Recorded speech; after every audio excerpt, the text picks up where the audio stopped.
tous les enfants, depuis que j'ai su tenir un crayon, et j'ai continué en fait à m'exprimer avec ça. Comme le ferait n'importe quel enfant, si une société ne nous demandait pas d'arrêter de dessiner pour passer à l'écriture, alors que c'est complètement compatible. Et c'est bien dommage parce que tout le monde saurait dessiner si on continuait. Voilà. Et j'ai appris plus tard que c'était un métier. Et j'en ai fait mon métier. Voilà. Donc, parce que je pense que ce qui est important, c'est bien beau. Savoir dessiner, c'est une chose, c'est technique, mais après. J'avais surtout envie de raconter en fait, des histoires, parler aux gens. C'est comme ça que je dessine finalement. C'est rien d'autre que ça. C'est une écriture graphique. Et avant tout, il faut avoir envie de faire passer quelque chose, quoi, de transmettre. Et voilà quoi. Et c'est avant tout ça. Parce que si on n'a rien à transmettre, ça même on a pu savoir très bien écrire ou très bien dessiner. Voilà, on n'a pas envie de parler aux gens. On n'a rien à dire. Voilà. Pour Spirou, il s'est créé une collection il y a une bonne quinzaine d'années en fait, chez Dupuis. On s'est demandé à des auteurs de faire, si ça les intéressait, de faire leur propre Spirou. Et donc on m'a contacté en me demandant si ça me parlait, Spirou, et si j'avais quelque chose à dire justement sur ce personnage. Et effectivement, j'avais plein de questions. Souvent que je me souviens très bien de mon enfance, c'est pour ça que j'aime bien m'adresser aux enfants avant tout. Et donc quand on m'a demandé si ça me parlait, bah oui ça me parlait, et j'avais énormément de questions que je me posais enfant sur ce personnage, et je me suis dit ce serait pas mal d'y répondre, quoi. Et voilà, c'est comme ça que je suis venu. Donc je me suis dit, plutôt que de faire une nouvelle aventure de Spirou, expliquons qui est ce personnage en fait, et comment il s'est créé humainement. Et donc voilà, l'idée c'était de faire l'avant Spirou. Et voilà, c'est intéressant. Et évidemment, et en le plaçant dans son contexte historique, c'est-à-dire que c'est un personnage qui a été créé en 1938. Donc je me suis dit, et quand on voit en fait les premières bandes dessinées sur Spirou, en fait, c'est vraiment au départ, c'est une mascotte, c'est juste la mascotte du journal de Spirou qui a été créé dans ce journal. Il y avait Rodvel en fait.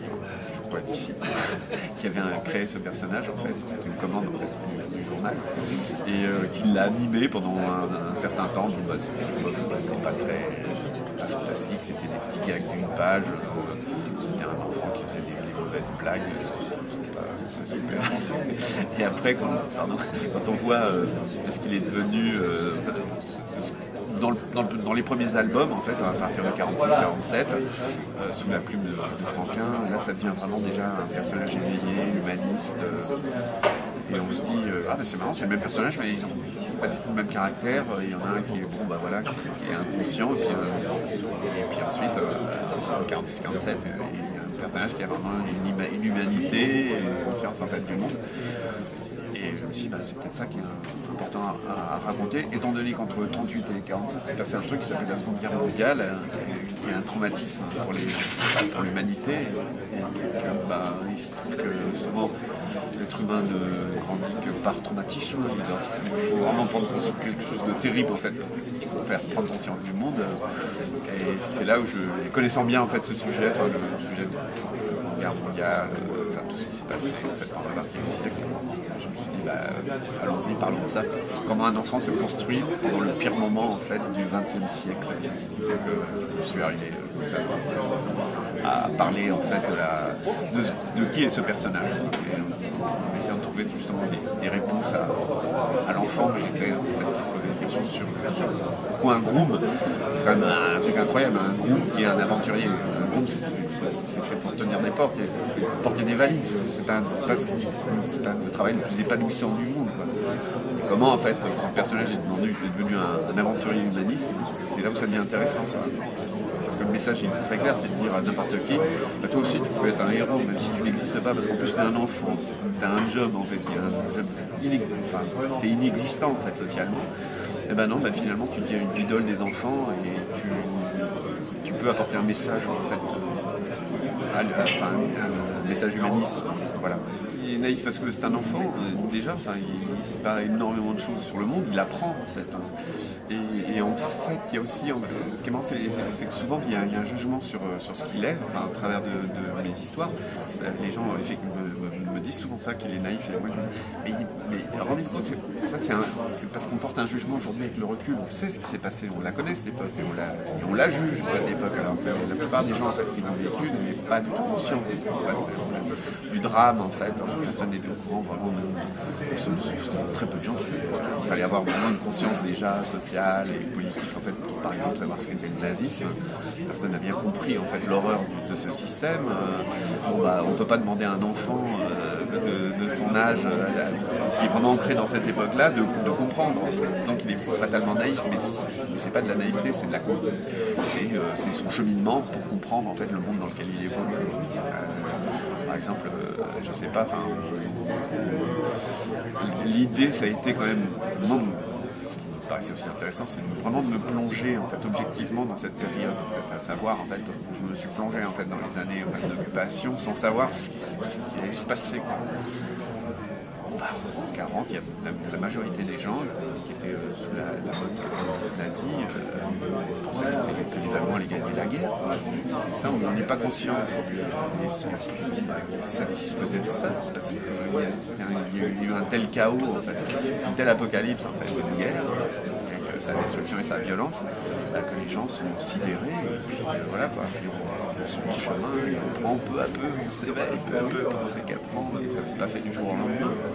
Et c'est surtout ça en fait que j'ai voulu faire passer cette ambiance en fait d'interrogation et puis en tout cas de néant. On ne sait pas.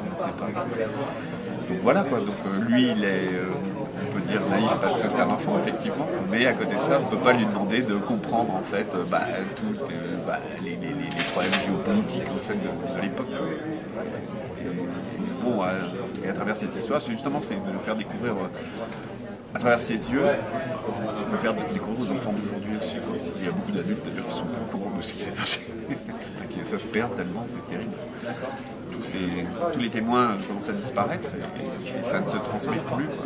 Je veux dire, utilisant un personnage aussi populaire que Spirou pour raconter à nouveau cette histoire, mais vraiment sans jugement, vraiment encore une fois en plaçant à cette époque-là.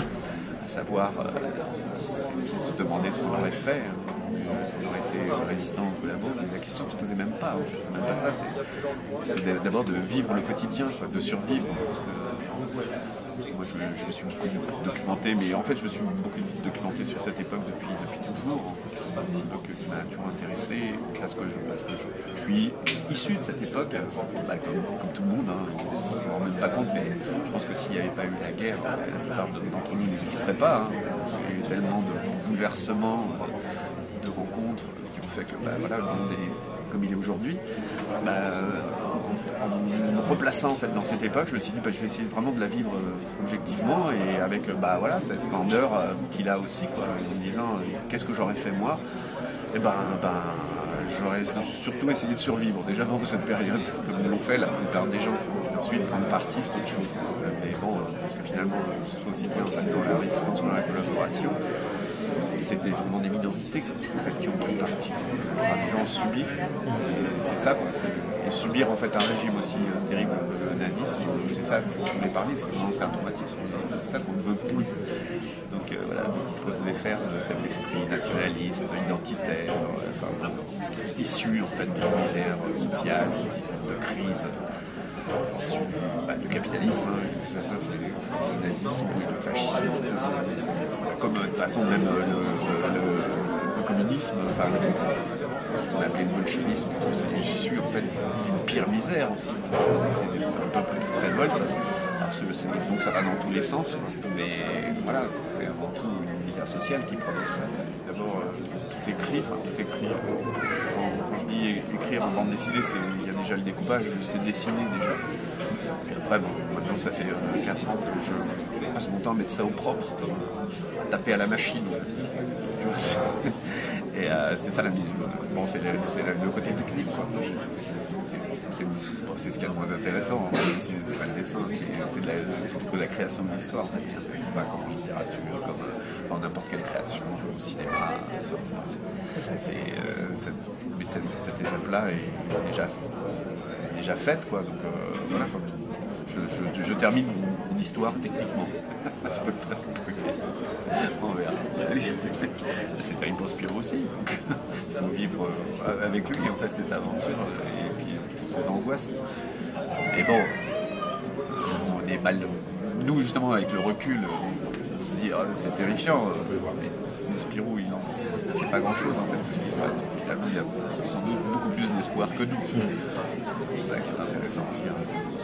Je sais pas du tout, c'est une question que je me pose pas vraiment parce que je pense que déjà en fait être dans ma propre tête d'auteur, ça c'est difficile à gérer.